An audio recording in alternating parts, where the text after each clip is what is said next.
Hammaga salom bo'lajak talabalar. Bugun biz Londondamiz, Buckingham saroyida ko'rib turibsiz va hozir biz bilasizlar, Summer Camp, ya'ni bolalar bilan kelganmiz. Hozir bolalardan Buckingham saroyi to'g'risida 5 ta qiziqarli faktlarni so'rab olamiz. Ketdi. Sizlar qanaqa fakt bilasiz?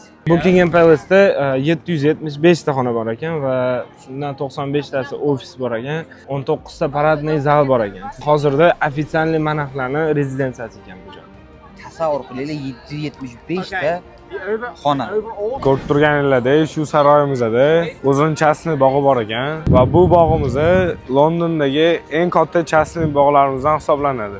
Har yili Buckingham Palace'da mirovoy liderlarga atalgan rasmiy marosimlar o'tib o'tiladi, ya'ni banketlar va har xil marosimlar va ularning soni 50 tadan oshadi.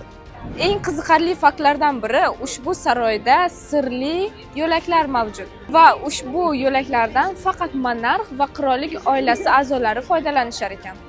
Birinchi elektrik yorug'ligi 1883-yilda butun London bo'yicha birinchi Buckingham saroyida paydo bo'lgan. Xullas do'stlar, o'quvchilarimiz sizga shu 5 ta faktni berdi. O'ylayman sizlarga qiziq bo'ldi.